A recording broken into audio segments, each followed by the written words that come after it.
got off and couldn't find my family. I was like, oh. All right. Okay. All right. We are. So, Are we moving through? Are we we're actually gonna do or just she's gonna gonna read intro through? and then we'll go through them. This will be a very informal introduction. Let me tell you about our project. So we got to work with this woman, Dr. Genevieve Noon, from Australia, from the New England, I think it's New England University of Australia, which confuses me because I am from New England. And she was visiting a course in the theater program called Ethno-Theater, taught by Johnny Saldana. And we, as students at ASU, take 3 out-of-department classes. So this, for us, counted as one of our out-of-department classes. That was my 4th. Okay. Actually, I've now taken 4 too. I'm in my 4th one. It was super good. Yeah. But it was an awesome class. Just to give you a sense of it, the class really, I loved it. I have an MFA in playwriting, and I never got to take a class like this, so I was super psyched. And it was sort of like all the plays I always wish I got to experience or read, but didn't when I was doing more traditional stuff. And so he really had us, it was a great class. He had us read a play every week or watch one on a YouTube or video or something that had to do with ethnodrama, so real life experiences being adapted for the stage. And we read one or watched one or saw one every week and wrote a response paper. So the idea was just to introduce us to as much material as possible. Which is great. And then we got into crafting our own ethnodramas. So it was a great experience. It was very pragmatic, and I felt like for me, it complemented the theater training I had. I felt like I really got more in depth with a lot of different stuff I hadn't before. So sidebar. Anyway, so Genevieve hung out with us for pretty much the whole semester, which was really cool. And doing the activities with us, reading the plays, coming to the classes, and then one of our sort of culminating activities was to take her ethnographic research, the raw transcripts, and then adapt them. So that's what we did. And the 3 of us, along with, it was a mixed undergrad-grad class, and the 3 of us were along with 2 other MFA students from the theater department. And it just so happened that Genevieve wrote the 3 of us back and asked us all if she could use what we all came up with in training teachers. So that's sort of how we got the idea to put this panel together, because we thought it was cool. You're actually going to take what we adapted from your transcripts, and she wants to now use it to train teachers. So, so the final project resulted in us crafting these scripts. Then we read them for her. We also did a group activity that had there been a larger group, and we may still do it. Knowing Suzanne, she might bust it out. But we can tell you about what we did with the focus group transcript. So the class, we broke up into teams, and we were all on the same team with 2 other students. And 4 or 5 groups adapted focus group material into, During class projects that we did in class. So that was another way we used the data.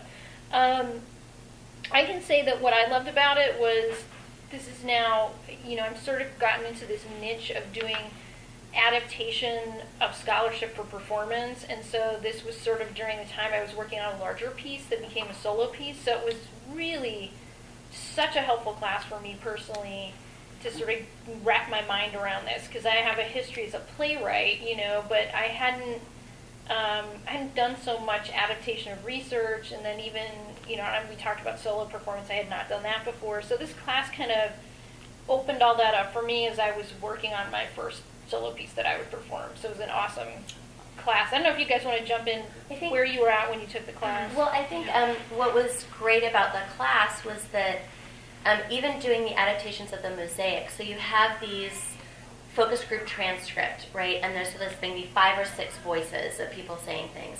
And then we would in class, we broke off into smaller groups, and we had only 15 minutes or something like that to edit, delete lines, to change, figure out, okay, we need to add a filler word here or something, transition here, and how are we going to stage this? What do we want to do? And it opened my mind to lots more embodiment and tableau and physical, abstract. Even though I've done a lot of that in Amy's class, I hadn't really done that in my work. Mm-hmm. And so that's what he was really hoping for. Johnny has this idea of having a gesture, a repetitive gesture, or just like you do, or a particular repetitive refrain.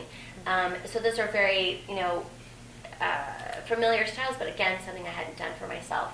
So I really tried to incorporate that in my own work. And the final piece that I wrote for that class I'm really happy with, and I hope I get to perform it at some point. But what I love even more about him was sort of that open invitation, and I really liked having a mixed undergrad-grad class and having the ability to watch and that be my focus, and not reading scholarship about performance. Mm-hmm. Well, and it was a theater class. So That's for right, me, or I was about like theater. right at home, like, Right. yay, we're going to get up and do it and see each other's, Right, you know? right. So it was that's, really I nice. really loved and that, I felt like I learned so much, from that. So, that's about it. I was at a point where I was coding my data, the interviews that I had from Romania, and in actually writing the ethnodrama for this class was a way for me to work through the data. And I think now that I think about it, I think that the idea of the ways in which I'm writing right now, my ethnography came from that experience, because I'm writing it around characters as a way to, because in that moment of writing, I felt how important it is each person's biography and individual place, subject, position, and so on and so forth in the ways they remember and how they connect to larger practices of remembering. So it was really helpful. So it was first a way of working through the data and looking at the data in a different way than you're doing it when you're coding. Because when you're coding, you're kind of, in a way, you're messing it up. You mess up.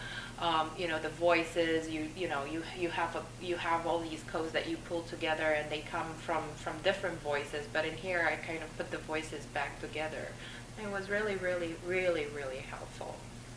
So that was, and I cannot actually wait to actually write it after I'm done with the dissertation. So it was, and again, it also teaches you about the different emphasis that you can put on the data, and the different ways in which data is illuminated by different ways of writing about it, by different ways of thinking about it. So, because there's in the ethnodrama, there is a more accent on emotions and on what people felt and stuff like that. I ended up actually writing about emotions in my paper, and I'm guessing also it's also coming from that. And I think there was also more of an emphasis in the class on the aesthetics. Right. Oh, definitely. Yes. Yeah. Whereas in performance studies, oftentimes the aesthetic isn't foregrounded, and Johnny is all about, his words were, write a good play. Don't make it boring. Don't make it Yeah, boring. like, Don't put yeah. your scholarship in there. Make a good performance, and that is the scholarship you need. Yeah. And so that was just as a, in this place I'm in, it was something I really needed to hear, even though he's not on my committee.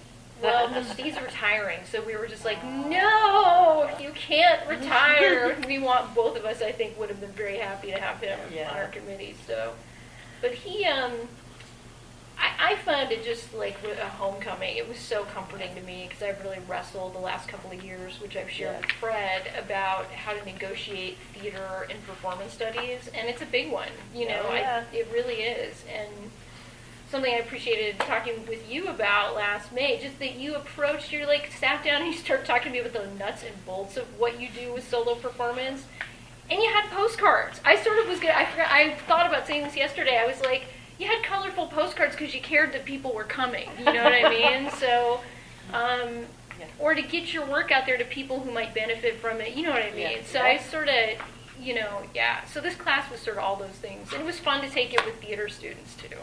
Yeah. So we brought a lot. I think I have enough copies for you guys. So you think? I think so. So we thought it'd be cool to show you guys a page or two from the actual data that we adapted. So this is the data part of it. Would you guys like a copy of this? Or you know what it looks like? I'll take one. We'll take one. Okay. Would you want one now? Since I have them? Yes, Since please. I Yes, made please them, give one me or one. two Yes. extras. Yeah. Yeah, a couple extras. So if you just want to read it really quickly, I'll scan over it. And definitely Suzanne's and my pieces include this data. Let's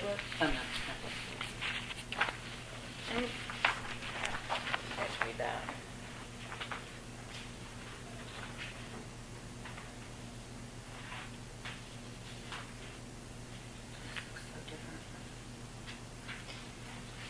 hadn't looked at it in a year, and I went back to it, and I was like, wow, this looks so different from our Yeah.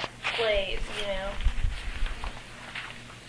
And I even added in that just so you could follow who was Elaine and who was the researcher. I mean, you would have picked up on that, but I put it at the top. I'm curious, did you have the audio too? No, we did not. And That would have been interesting. it would have It's been definitely really cool. conversation Yeah, and script as opposed to conversation. And Yeah. yeah. Yes, yeah. And very interesting. Because that's part of where my anxiety was coming from. Because I didn't have the context. I had the context, but not really. And I'm old school Lee Jenkins. 3-second pause. Right. Slash. No, it's not beat, like that. You know, Yeah. exactly. Yeah. So it's, I would imagine it in some ways, like I see where it would have been coming from different disciplines, very free. Yeah. For, you know, Yeah. and that's not with criticism.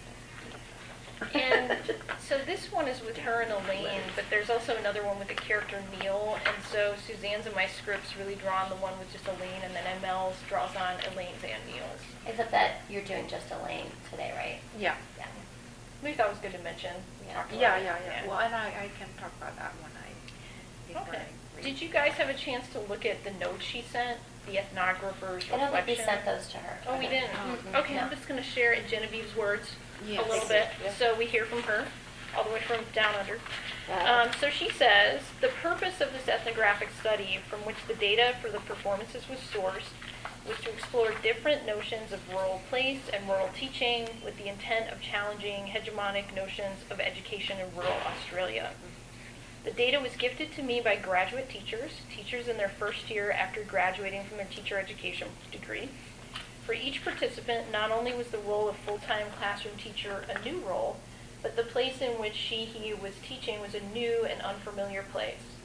It's often when we are in unfamiliar situations and circumstances that we're conscious of every little thing that is different to our past experiences. So it is at this time that people are best able to express their experiences of the things that eventually become everyday, unconscious practices and experiences. These everyday experiences have not yet become the taken for granted. Edward Casey insists that the study of the lived experience of place is a study of the taken for granted in human experience. So, and then she goes on, I'm kind of skipping a little bit, each of the ethnodramatic scripts crafted by Lou, ML, and Suzanne, in each of the ethnodramatic scripts crafted by us, the playwright has chosen to exemplify a particular aspect of the experiences of Elaine and Neil. Elaine is a graduate teacher teaching secondary classes in a rural school. As I read these scripts, I came to know differently this participant, Elaine. There were many aspects of her story that had not been explored within the framework of the original study. These performance scripts focus specifically on aspects such as the impinging of personal and professional spheres on each other and the clash between ideals and reality. When relations are highlighted, the performance scripts explore them in ways that create different nuances and perspectives than those recorded in my prior analysis, which I thought that was exciting. Cool. Yeah, I was like, hey, I'm glad you felt that way. That's very exciting. Yeah. The purpose of this presentation is to explore connections between methods of theater and ethnography, to explore how the liminal space of ethno-theater enables different knowings and different ways of knowing. And from this, to develop new understandings regarding the adaptation of ethnographic performances for varied audiences.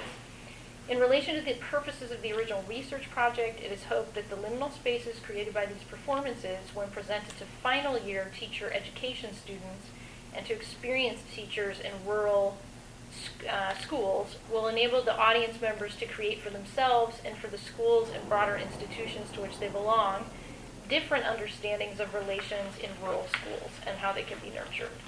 So I'm not sure yet if she's used these out in the field. Hasn't used them She yet. hasn't. But that was her, she had asked each of us permission back last spring, can I use these in the field? So we're hoping that she does.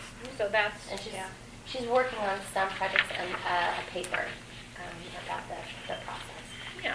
So that's kind of what I had for intro. I don't know if you guys And- want to add. No, that's it. And then Elaine, and we changed Elaine to Mary because she'd asked us to change the name from Elaine to Mary. Oh shoot, I got confused. Yeah.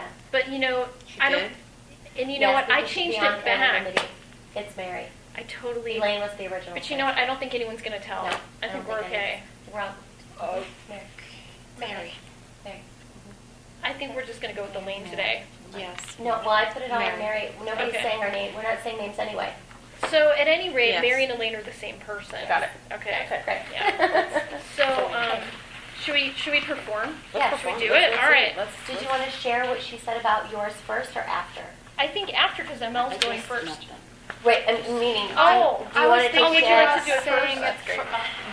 Well, go for it. Yeah, Okay. what she had said about Yes. yours. Yep. Yeah. Yep. So I'm gonna play it for us. say that. So I'll just say that. Oh, I'm just going to close the door. I'm going to say I'm going to go take my seat. yes, please. Okay. So I used both scripts because in both scripts there were issues about relationships and support between teachers and so on and so forth were raised constantly. So the way I devised this in my script was that I invented the staff room where Elaine and Neil where Mary and Paul would meet. Where the characters are meeting. Yeah. Where the two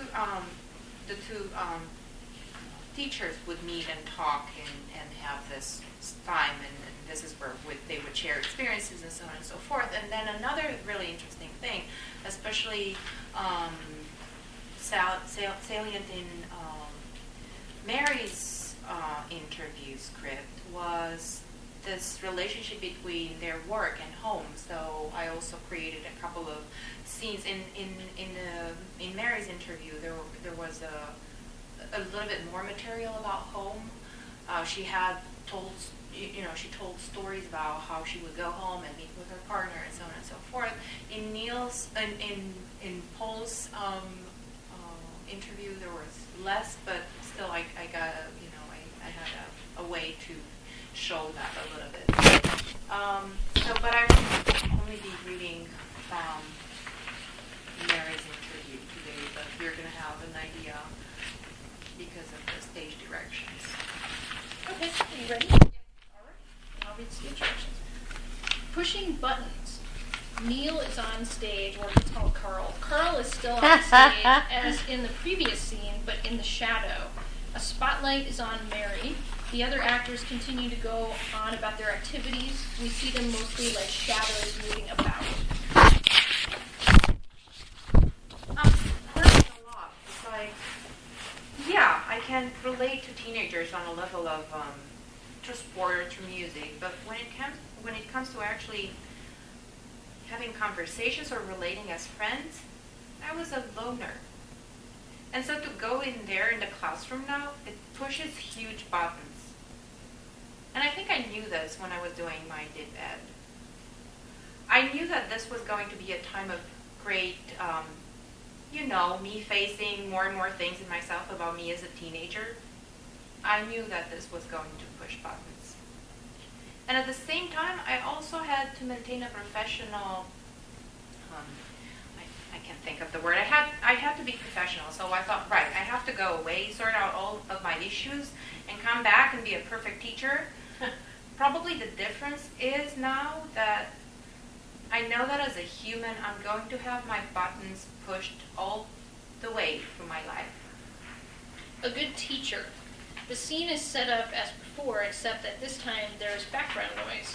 Noise reported on the playground and in school, noise in the classroom before the silence of the lesson settles in. I had a shocking lesson on Tuesday. I ended up getting bloody cranky at 3 of these students. Now on reflection, a lot of that was my doing. I had assumed that they would all know this song by the Beatles, and these 3 students panicked because they could see that the activity I'd set meant that they would need to know the music, but they panicked straight away. They couldn't come to me and say, I don't know this piece of music, so therefore I can't do this activity. They yelled and panicked and ran out of the room and ran back in, and which is a pattern for them. And up came that pride of, I need to be able to control these kids, So I just got more and more cross. And they got more and more cross, and we were just the loggerheads. As soon as the class finished, I knew straight away what I needed to do. These 3 students are so readily to beat themselves up, and it's really important for me now to go back tomorrow and at school and try and help break that cycle. Just go and say to them, look, this is my part here. I don't know, I just think it's really important as a teacher. As a teacher, I'm in a really important position where I can model to these students that adults aren't always right. To me, a good teacher is one that can go and talk with the kids and just say, yeah, just listen to them. Blah, blah, blah. Yeah, sorry, I think I'm on my soapbox. Home. This scene is played in the region of the stage marked as home. A dinner table or a kitchen table is sufficient to signify home. Some jackets on the chairs, some stacks of books on the table. This is how I imagine Mary's home. Mm-hmm. Mary enters the space. At the table, her partner drinks a glass of wine. As soon as Mary enters, she pours one for her. They both drink in silence. They keep the silence for about 1 long minute. Mary turns toward the audience as she starts speaking. Some light jazz music, piano, in the background emphasizes the gentleness of home. Home is such a gentle place, and I've come from such a revved up place. So it's like, for that first hour when I get home, it's lovely to be home, but it takes a while for me to really melt back into home again. The two enjoy their drink together and each other's company. Wow, I'm out there as a teacher. I think it is profoundly amazing to be doing this job. It's extraordinary, and I just think I wouldn't swap it for the world. And then other times, I think, what am I doing here? But I think that's really normal. You know what I mean.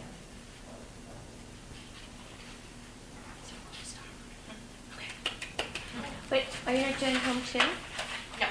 Okay. Oh, okay. I know. I just, yeah. Okay, totally fine.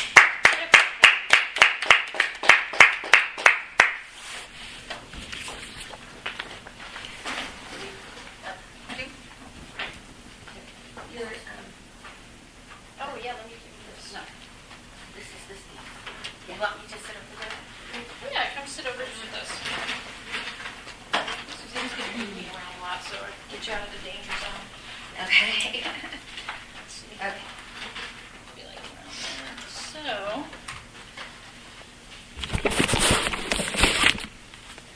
So for this one, this is called Finding the Music in Teaching, and it's a true 10-minute play in terms of format. And what Genevieve had to say about this, specifically when she wrote me last spring, was I found her script very engaging. The inclusion of the mother, present but not directly acknowledged, is very powerful, exploring the subconscious influences in our lives, in particular in teaching. I would like to use your script, and blah, blah, blah. And then she added in the notes she sent us just recently, the influence of Elaine's mother on her decision to be a teacher and her beliefs and practices as a teacher was something I had chosen not to explore in my original analysis of the data, perhaps because it was not something that was common with the other participants, although it could be more common than I assumed, and it certainly had a big impact on Elaine's experiences in her first year. And then the second thing she had to say about it was the inclusion of the mother characters similar yet different to Suzanne's ideal versus reality. It is possibly highly complementary and perhaps adds some complexity to the notion of ideals. That is, what is it that influences the development of our ideals, of our expectations, and how does this impact on how we manage the tensions between ideal and reality? And then she gave some notes about staging, just about where the focus might lie, and then what we might do to put the piano playing in it, which today is going to be Stas reading it, as opposed to actual music. I don't imagine. Okay. Ready? Thank you. Finding the Music in Teaching, a 10-minute play by Lou Clark, adapted from ethnographic research of Dr. Genevieve New. Cast of characters: Mary, late 20s or early 30s. Mary's mom, late 50s. Scene: near a public school, grades 7 through 12 in Australia. Time: now. Scene: piano music. Elaine appears. I don't really know how they knew about me, but I got a phone call. They said there's a position coming up and we want you. Really? They want me? But how? How do you know about me? I guess what had happened is the principal at the time had seen me performing in bands and in groups. He knew me through sport. I guess he knew me as a person. I don't really know why they were so sure they wanted me. Well, I'd like to think not. I'd like to think that, I know she had an almighty following when she left. The staff just adored her and thought she did a fantastic job with the kids.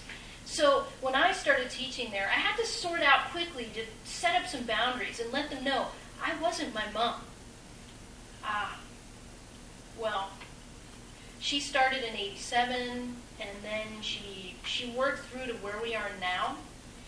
And around 2000, she started talking about retiring and started tapering off, doing some casual work there. So her ghost lives on. Piano music fades as Mary's mom appears. Mary's mom interacts with her throughout the rest of the monologue. Mary is indirectly aware of her presence, but never directly acknowledges or addresses her. They like to talk about my mom with me. We all start out so dreamy, so idealistic. Even me. Yeah.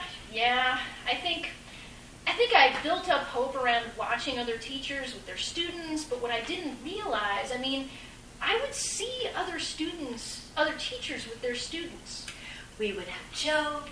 They'd be relaxed. So I saw that and I thought, oh, okay. You can go into the classroom and have fun with the students. But what I hadn't seen was the bigger picture. These teachers had also spent time building boundaries and parameters and guidelines. They negotiated with students over time and built relationships. So I thought, fun-loving. I could just walk in there and teach them, and they'd be so inspired by what I teach them that they just instantly love the subject. That they'd just sit there with their mouths open, all wanting to be musicians. But yeah, didn't quite happen like that. Have you heard of the concept of hell? Dizzying. The first 6 weeks I watched the students, and they watch me all the time. They just keep watching me, trying to suss out who I am, what I know, how I operate. I'm trying to work it out, how they all operate, and what they do, and how they do what they do, what they love, what their interests are, and what their limitations are. And I just keep getting dizzy. I'm really dizzy. And there are 22 of them per class, and one of me. First 6 weeks, hell. Thank God. I have Wednesdays off to hide in a dark room with lots of cushions. It's just the year 7. It's full on. As a new teacher, I have to be very careful not to hold any stress or worries. I need to talk to the staff about issues around students, get constant reality checks. And as it turns out, all the other staff are struggling with the year 7s too. So that just takes a huge load off. Elaine or Mary plays the piano. Every teacher goes through this. You can think, I've got a great lesson planned, and then walk in there, depending on where their hormones are or what sort of night they've had at home, the lesson can be a real ripper. One that I would have thought would be worked beautifully the week before, but instead just flops, dead. Mary abruptly stops playing the piano. It's a guessing game.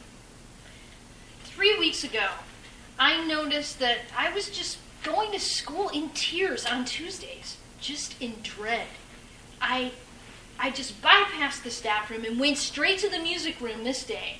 A more experienced teacher knew what was happening to me, and she came into the music room.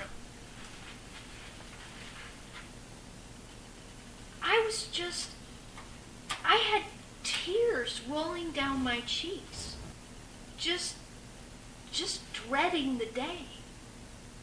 As she just stood with me, it was magic. She didn't give me any advice unless I asked. And when she did, I told her stories. Of her own. My own experiences around that stuff. Just the power of storytelling. That's a good lesson plan. Thank you. Thank you for being able to see that the little shitty things were adding up. To see that I had to ask a particular student to sit back down in their chair 10 times, 15 times.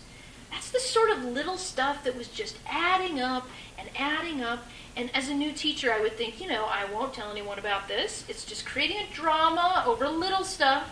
I'll just soldier on. But the thing is that a lot of those things were building up. And on their own, they were little things.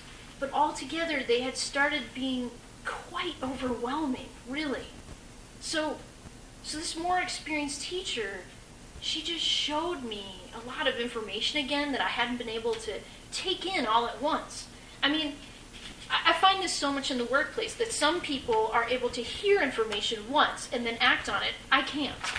In fact, it's not even a case of me just hearing it twice or 3 times. I have to hear it regularly, constantly. I cannot retain information. So if you tell me something now, it'll go in. But if you tell me it again in a week, I'll have taken the information and I will have integrated it into my life a little bit. And if you tell me it again next week, it just goes in deeper and deeper and deeper until it sort of becomes part of my life.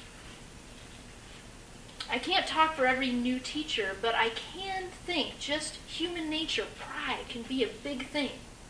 It can block people from learning. I just watch myself and I think, I've been here at this school now for 10 weeks. No! I can't ask that question again. By now, I should know that. That's a huge one to work through. And the fact is that I don't understand, and I need to ask that again and again and again, which ironically is a lot like learning how to play the piano.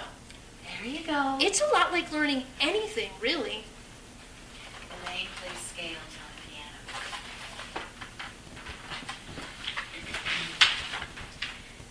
piano. In piano, you start by playing the scales. You got your hands up. That's good form there. Elaine's scales morph into a beautiful melody. And once the basics are down, your love of the music takes you to places you never thought possible. I hope. It's the same with teaching. Elaine continues to play as her mom sways to the music. Lights fade, and play.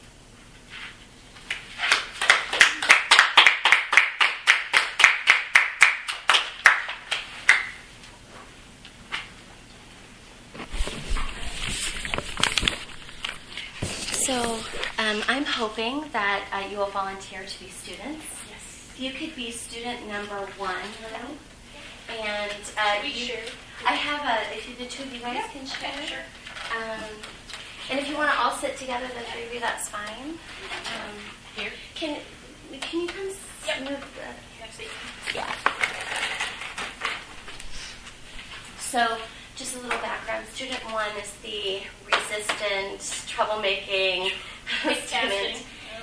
2 is, finding their way. 3 is, maybe you could do 2, and you could 3. 3 is eager to please, but really uncomfortable and uncertain about themselves in school. So wants to please the teacher, but yes, exactly. 2 is kind of a more neutral student. So. Okay, do you want to sit down or stand up? It's up to you. What do you It's up to you. Hey, director ladies, sit down or stand up. Stand up. So were we sharing what she had said beforehand or no? I chose to share before. Okay, Would you like so to? what I'll share is for my performance, what I did was I broke up Mary's transcript into 5 different characters. The idealistic Mary, and before teaching, and then the actual in the classroom teacher, and using also her thoughts about students and herself as student voices to show that we're both student and that all the same insecurities we had as students, we also have as teachers and vice versa. So what she'd written was, the internal struggle between the ideals and realities of Mary's experience as a rural teacher is large in the transcripts of Mary's interviews, as it is in the other participants' interview transcripts. In my prior analyses, these tensions were explored as deterritorializations, as tensions between smooth space and striated space, and as movements between the plane of consistency and the plane of organization. This is Deleuze and Guattari, yes, thank you. The purpose of the appropriation of these rhizomatic terms was to challenge the reader to think the complexities of these struggles between ideals and realities. The ethnographic performance through the medium of theater creates an alternative form of challenging understandings of the clash between ideals and reality, a format which is likely to be far more accessible to a wider audience than the academic prose explicated by Deleuze and Guattarian. Thank you. Some people say it. Guattarian rhizomatics. So the 3 student characters serve to create a focus for the teacher-pupil relationships, which was indeed a major focus for Mary. So this is highly apt.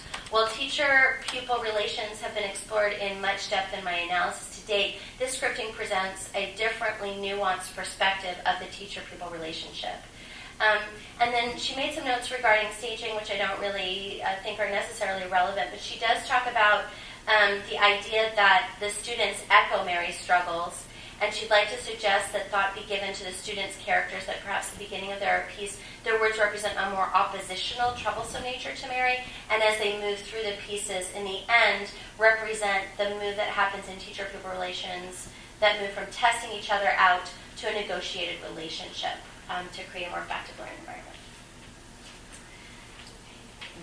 Yes.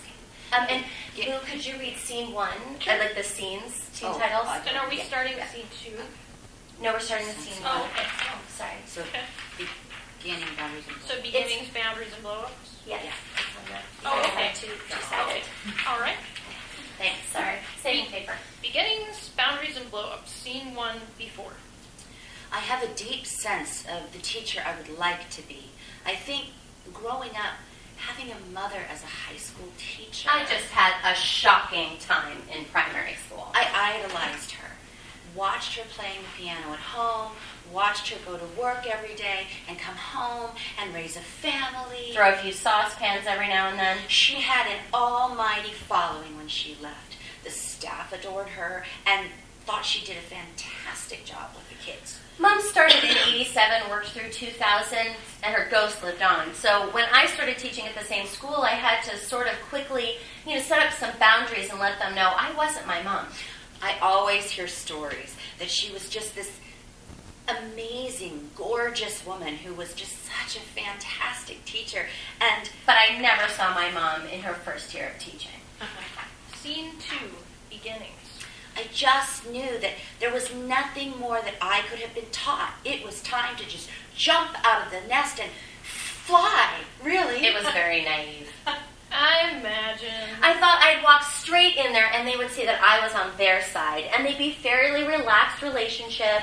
I would see other teachers with their students. And they would have jokes. And they'd be Relax. And I thought, you can have fun with your students. That's going to take some time. I have to gain their trust. I thought they'd be so inspired by what I taught them that they'd have an instant love of the subject and all want to be musicians. This didn't quite happen that way. Have you heard of the concept of hell? The first 6 weeks, I'm watching the students. They're watching me. And all the time, we're trying to suss out, who are you? How do you operate? What gets you going? What do you love? What are you interested in? What are your limits? But I hadn't seen the bigger picture. These teachers had also spent time building boundaries and parameters and guidelines and negotiated with the students over time, and they built a relationship. Scene 3, boundaries. It's that combination of being able to relate to the kids but not being one of the kids. That ability to keep boundaries. It's important to me that they feel comfortable enough to come and talk to me if they have problems, that these students don't feel alone, isolated. I love that classic analogy. If there's a back fence in place, the neighbors have this sense of, this is my patch and that's your patch. So we have a clear markings of territory, so therefore we can relate over the back fence. I think the idea of boundaries is a funny thing. When I'm on the playground duty at lunchtime, there's this very clear demarcation between where they can go in the first half of lunch and where they can go in the second half of lunch. Poor little buggers. Just want to play cricket. All lunchtime. In this place where they can only go in the second half. Just want to play cricket. I get it. But for the millionth time, you can't go there until later. There are 3 zones in the playground. And there's these little unwritten laws around what you do in those zones. The oval is for foodie. The zone here is where you get the girls sitting under the little trees, chatting and gossiping. But you don't get boys there. And then you've got the basketball area. Where you've got the energetic kids that never sit down. I am working out how to be a big kid, but also a teacher. And maintain my own sense of self-respect. And that there is an adult around that will let them just be themselves. Even when I'm around teenagers that might be pushing buttons and stuff. Scene 4, buttons.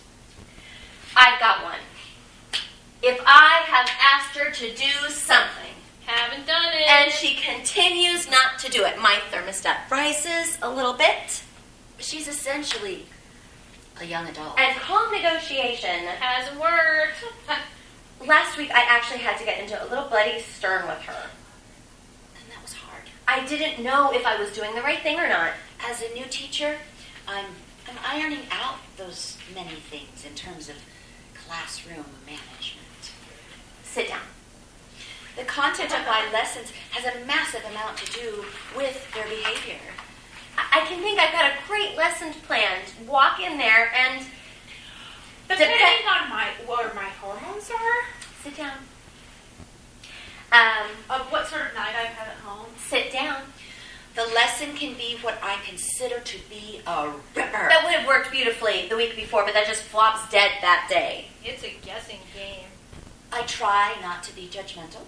So wherever the student is at and where they're at, if they've just come from an abusive household. Shit, what these kids go through feeling so powerless, there aren't a lot of parents that are interested in how their kids are going. I have these 3 students that all have Behavioral problems. And you know what's behind that. I can see through that teacher's mask. I can't see who you are. Which is fine. But when they use it against you, I'm going to use that. I can see my buttons really being pushed by teenagers in the classroom, and it's just crucial that I maintain some boundaries, that this is who I am. I am a loner. I was a loner. I can see who you are. But I stop here, and you start there. And in this case, I am the teacher. Scene 5, blow-ups.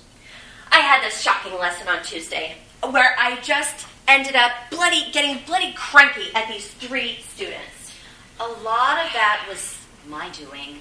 I had assumed that they would all know this song by the Beatles. And these 3 students panicked because they could see the activity meant that they would have to know the music. And they didn't come and say, They couldn't come and say. I don't know know this this piece piece of of music. music. I can't do this. they panicked. And up came that pride. Pride. Sit down. I need to be able to control these students. Pride. I just got more and more cross. Pride. Sit down. And they got more and more cross. Pride. and they just, would you just sit down?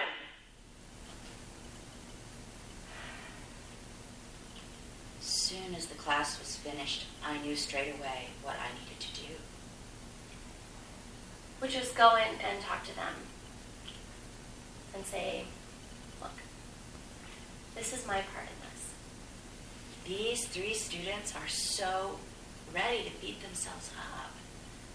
It's really important for me to break this cycle, to try and help break this cycle as a teacher. I'm in a really good position where I can model to these students that adults aren't always right. Just give them some of that power back to them. That's what they're going through matters. And give them back some voice. Because these 3 obviously feel like they have no voice, because they will just scream and scream and scream, and have done since the first day I was there. It would just be magic to give them back some power so that they can maybe gradually learn to calmly say what the problem is rather than Scream. Great. I'm at war with myself. Scene 6, building back up. When I walk through the front door after school, it takes a good hour to really come back down to earth, to really melt down into home again. My study at home is my time, my alone place. I'll write or I'll play the piano as a stress release. I don't do silence very well. Or aloneness. I can come in here at 7:30 in the morning because I know another teacher is in the staff room. I love silence, on the condition that noise is not far away if I need it. Scene 7, beginnings revisited. The first year of teaching is a time of letting go of what I think a teacher should be and coming to some agreement with myself of what I can do that day or that week or that year. It's a classic peeling away of layers of, Sorry, Mom, but that I can't do the it that way. way You think I should. But now I'm aware that I'd like to do some more study around education and just keep learning. Just keep learning. It's the first job I've had where I've had this chance to just go deeper into exploring who I am and who I am in relation to others, which is something That's so so bloody overwhelming. 12 months of just constant growth. 12 months of just constant growth. Constantly challenging myself. Constantly having to get over myself. We've struck a lovely balance between some good hard work, but lots of laughs. It's an absolute pleasure to spend time with them. As a new teacher, I have to be very careful not to hold on to all these stresses or worries. I need to make sure I talk a lot to the staff, issues around students, and just getting constant reality checks. And it turns out all the other staff are struggling with the year 7s too, so that just takes a huge load off. And if you can You just just survive survive this year, Get through this year any way you can. Don't worry whether it looks pretty or neat or tidy. Even if the perfectionist says it must be done perfectly. the world is watching you. I'm not going to do this perfectly this year, and it's going to be a bit messy for a while. But as long as I've got the kids' welfare in mind, that's the first thing. And those ideals are still there. They're locked away. They're safe. For today, I'm doing the best that I can. It's probably the first time since November that I don't actually feel at war with myself. It's being able to find a balance between where the student is at for that day, Where I am at. but also keep them moving forward. Keep moving forward. It's also this reminder to be gentle with myself, that I am where I'm supposed to be in my first year. One day I'm giving up. Next day, I love this job. I suddenly had this feeling like, oh my God, I'm a teacher. It was lovely. And yay. Thank you.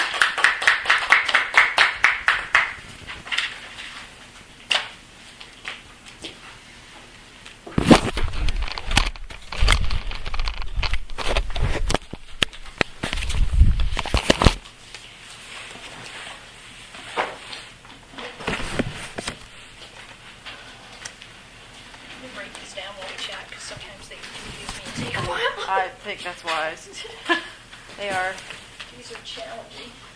the more complicated version of music stand.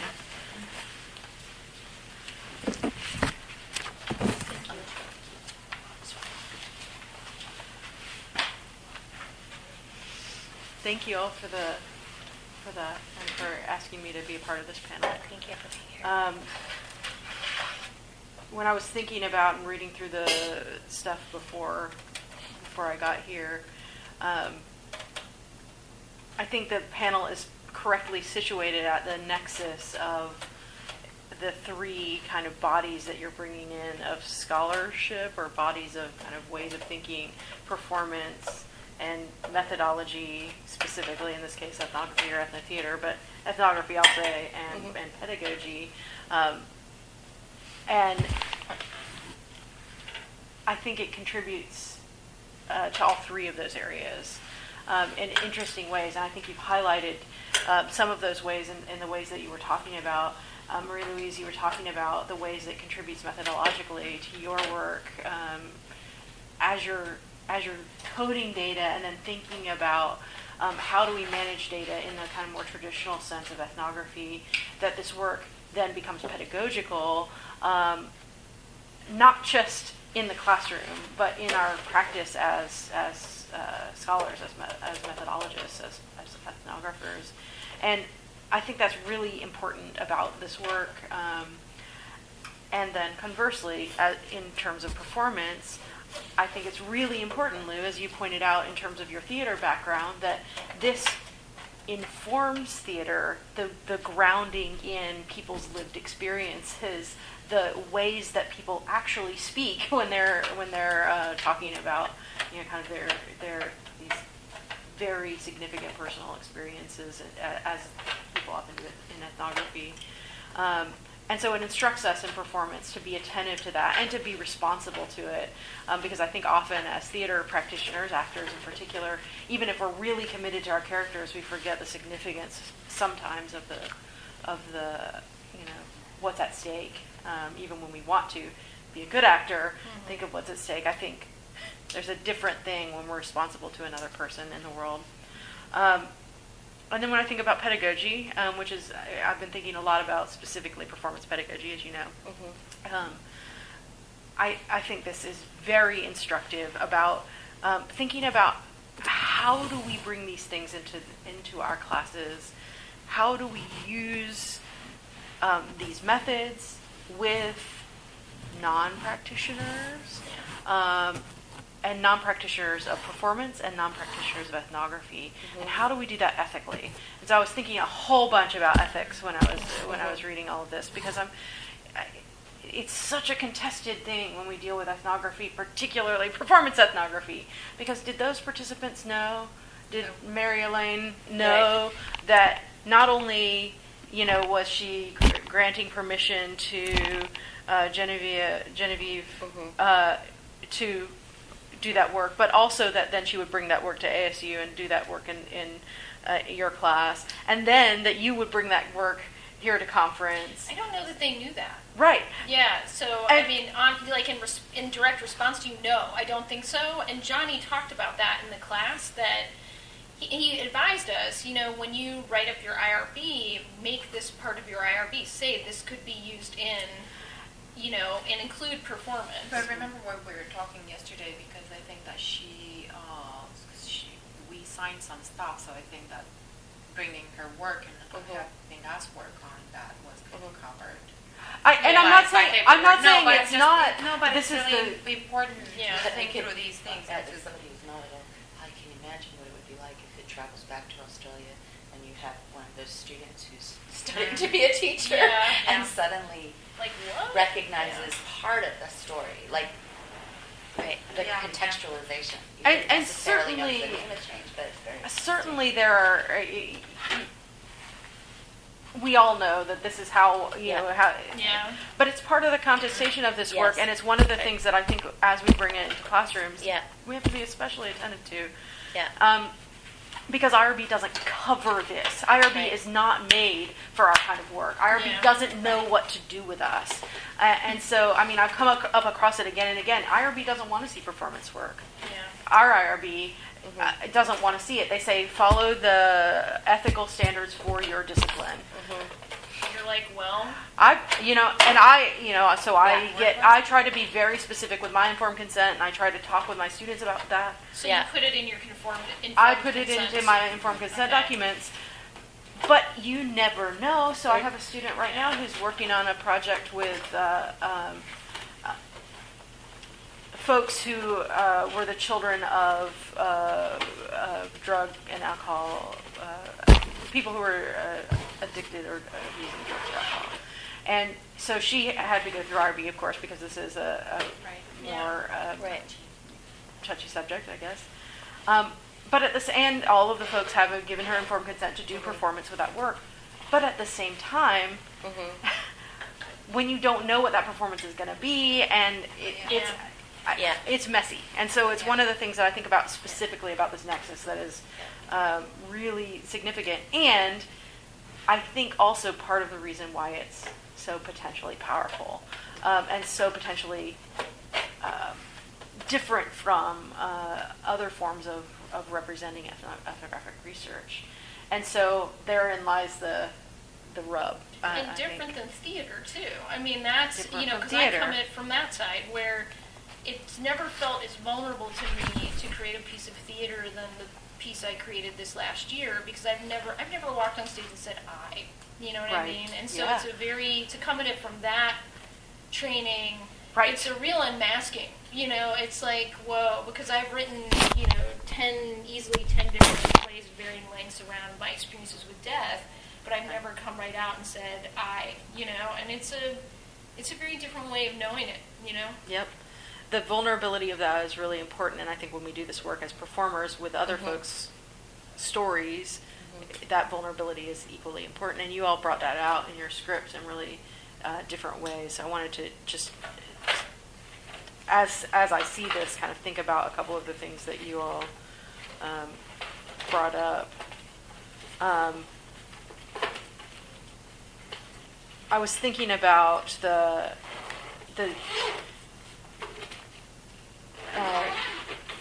I can't remember exactly where you said this, Lou. I think it was in the comments that you received from Genevieve at some point.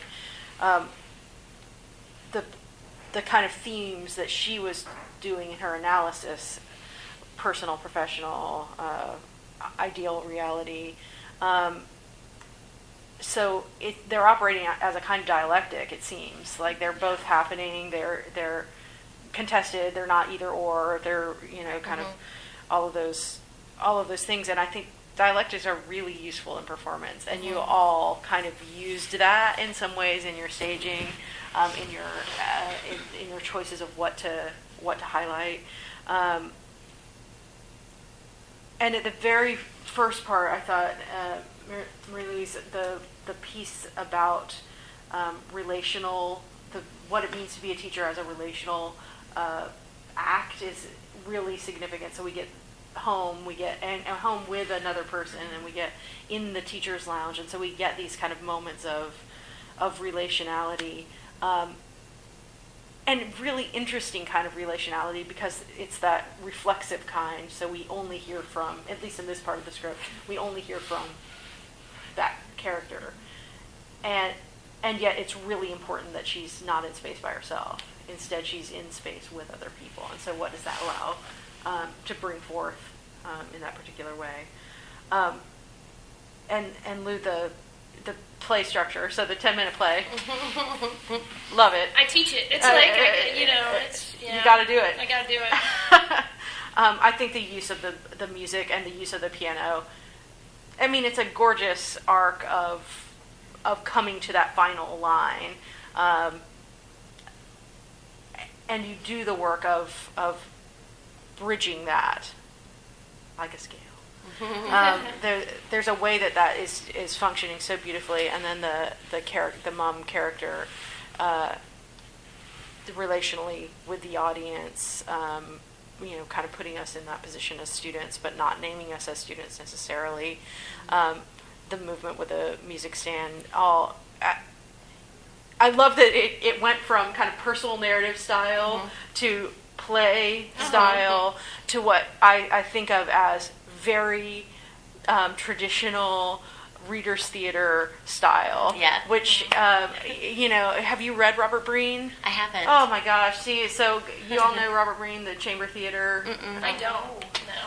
Okay. Back in the day. We need to email you for a citation. In the old school world of performance of literature. So this is Northwestern going back to the kind of foundations of performance studies in communication studies discipline.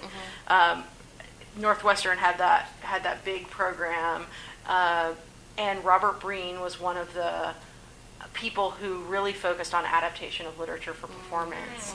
And his book is called Chamber Theater, and that technique, that chamber theater technique, exactly focuses on. He had about 4 or 5 techniques, and I can't remember. It's been a long time since I read it, but that are kind of the essential qualities of reader's theater.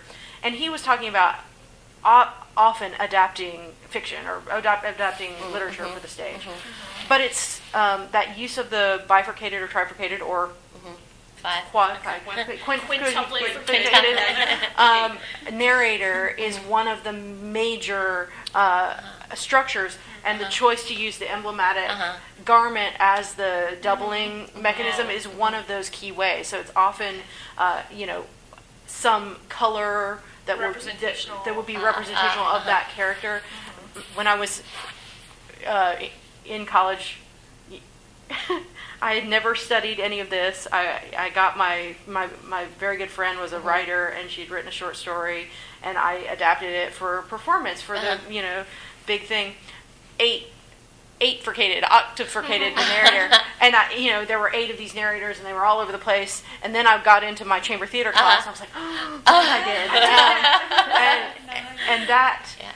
It's an impulse we have, I think, to make something more theatrical, because it helps us as audience members to understand facets of a character, and especially when you're working with one person's text.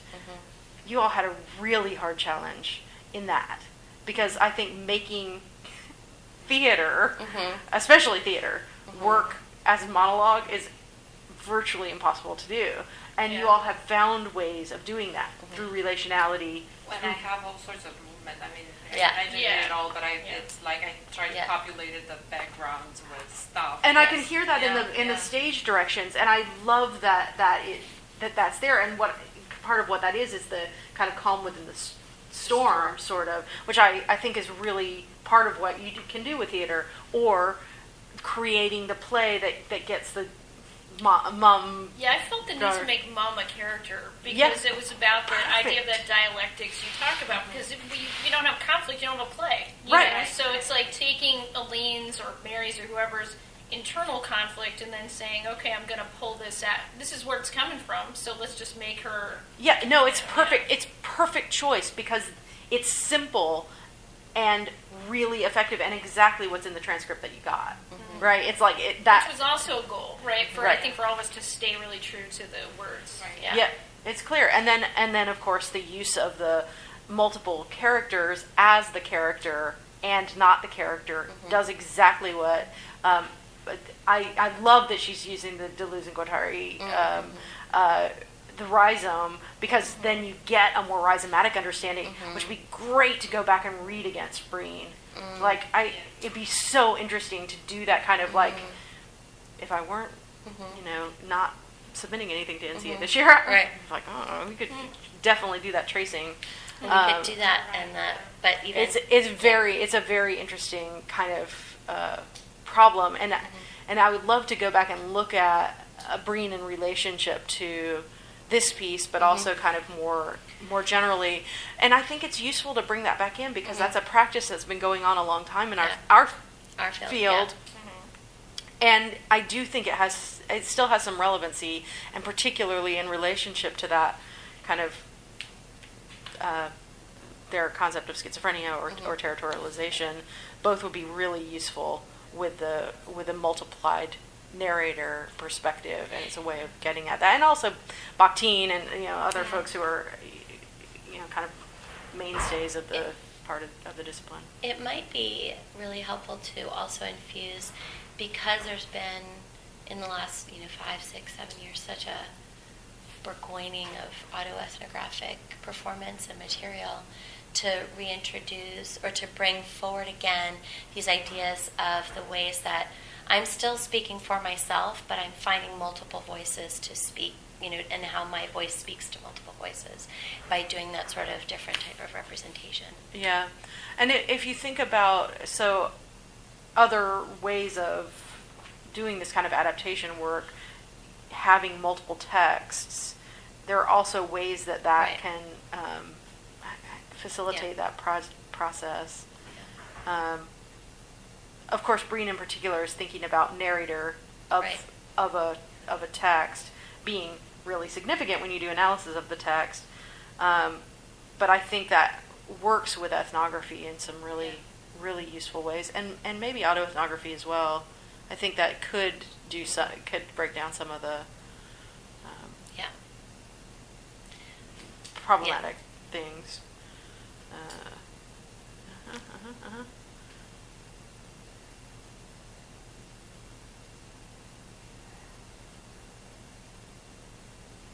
Oh, it's something about you all said very early on something about adaptation of scholarship for performance, and that reminded me also that that's something too that is something that is a practice, and I think really needs to be a more aestheticized practice.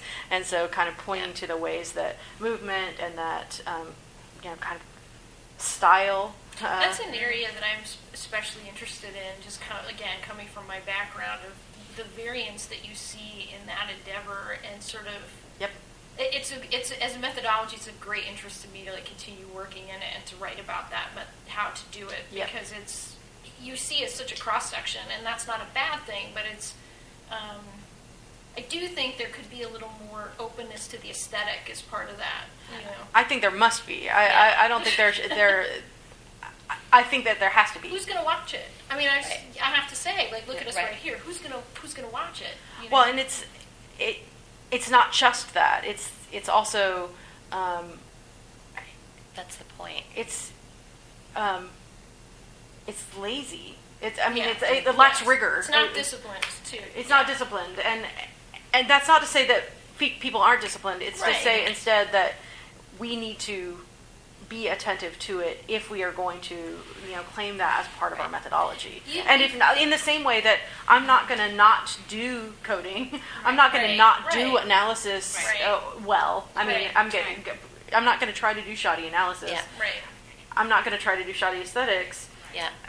If I'm going to claim that as part of methodology, I think I have to attend to it. Now, there are lots of ways to attend to it, and I think that people have to do the work of articulating it carefully and thinking about it.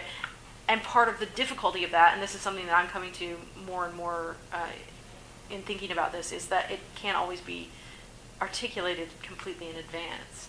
And it's so hard. I think the bigger project of ethnography can't always be articulated in advance, methodologically. But you can say, so I've had these 5 experiences, and in these 5 experiences, I've used a certain process. Now, maybe all of these steps are not relevant to every project or to, what you're doing right now, but I can tell you that from these 5 experiences, wow, step 1, 3, and 5 worked beautifully each time. You may want to try this. So I think there's that kind of... Well, and I think after the fact, being really clear about what you did helps other people. Because when you're searching for it, it's so problematic, because I think so many of us reinvent the wheel. And if I had just known, Stas, if I had just known that was the process that you go through to make that, I'd be like, well, I could have done that. Brain. But then on the other hand, going through the process doesn't ensure that you're getting it. So, Exactly. But it can be a starting point. And especially if you're floundering, and lots of students and lots of professors, lots of us are struggling to find the starting places. And I think, doing the MFA that I did, what I would say that I got out of it is not necessarily I wrote X number of plays or this one did better than that one. I mean, I had to write a thesis essay to go along with the thesis play, blah, blah, blah. And what I wrote about was I found a process. I learned how I write plays. And that's, and I'm just telling this to students, it's like, there's something to be said for that, for learning what your process is, learning that through craft and experiencing many different types of how other people do it. And that's what I walked away with, so that on a day when I'm frustrated or when things aren't working, that's when you go back to that stuff. You go, wait a minute, I spent 3 or 4 years, like, that's all I did, and that's helpful, especially when you're finding your way content-wise or with a new group of people, but you can always go back and say, wait a minute, it was helpful in this situation to go, okay, I'm adapting, like, essentially what is a monologue and could be really boring, and how do I do that, So. And then to be able to do in the classroom, to have the activity we would have done would be, here's some raw data from, this, and then, let's see, you have 15 minutes, you guys come up with, but see the same thing, the same dialogue, or the same text staged in different ways, from the abstract to the really representational to the completely nonverbal. I mean, there's ways that when we saw it in our classroom, I was like, wow, I never thought of that. Oh my God, that's so amazing. Doing all this symbolic stuff, or there's just even a different delivery all of a sudden makes the line sound so different. That opens up possibilities for a conceptualizing performance myself, that I'm thinking outside of my box, and I'm seeing possibilities. And so I love the idea of working with the same text and seeing what happens, and the different ways that in our pieces you heard some of the same lines, but they really sounded different, not only because of our delivery, but the context within which the editing or the characters. The one thing I wanted to say was that I think audiencing in this process, how do the students see themselves in the work, whatever material it is that they might be adapting or working with, and how is it that this process of adaptation allows them to move from audiencing the written text to then embodying the performed text, so that they move from here's this work and this experience way out there, how do I bring it closer to my body, in my body, and perform it in my body, so that I actually really understand it in a different way and help the audience do the same thing. I think that whole process is really, fascinating and important. I agree. And I'm also thinking about the role of the researcher in that, or the adapter. Interestingly, we don't have the adapter in any of these plays or performances. Oh, right, yeah. And we see it in the stage directions, right? So that the fact, but often in a lot of, particularly work out of the kind of communication tradition and performance studies, you'll see that role of the. I have that in my solo piece, Debbie, the researcher, as a character. Because I'm like, how else am I going to explain this compassion model? And it was based on personal experience, like her interest in hospice. So she's actually a character in the performance. Yeah. And it's another form of bifurcation. So I think it could add something in some ways to each of these pieces, potentially. Right. Although I don't know that I want to mess with your structure too much. But But where does that character go? Maybe it's a non-speaking character. Maybe it's a meta character. Right. But I think there are ways to incorporate that and acknowledge the ways that the adapter is always finding her or himself in the work and highlighting things that are significant to them. So in the same way that you're saying respond to the students, I think also respond to where you are in that process, and that's a way of bringing in kind of reflexivity and acknowledging, why am I privileging this way? Well, it's because I'm a playwright, right? Or it's because I want that. Because maybe I'm struggling with the notion of ideal and real realities in my own classroom. Right. And so, I think that's all. Yeah, I can tell I'm struggling with the idea of poem. Right. Maybe I want to feel that gentleness sometimes, please. I'd like to feel it now. Right. Gentleness? So anyway, Well, I thank think you. it's something- We're officially over Yeah. time. as Oh, well, you sorry. know. No, It's fine, but thank you Yep, so got it. much for Thank you. Thank you. being here. Thank you. Thank you so much. Thank you. Good job. Thank you, guys. Thank you, Stas, for coming in and helping Yes, us. thank you for your help. Very well. Can I get back this raw data? Yes. Thank you. Yeah, because technically we were going to get it back from the audience. Oh, yeah, we 'cause never, that's the- yeah.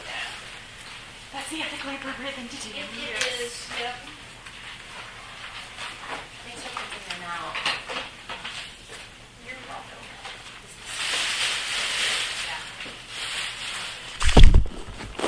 You guys have a lovely day. Are you all going to the luncheon? I'm going to see if there's still a ticket around for one.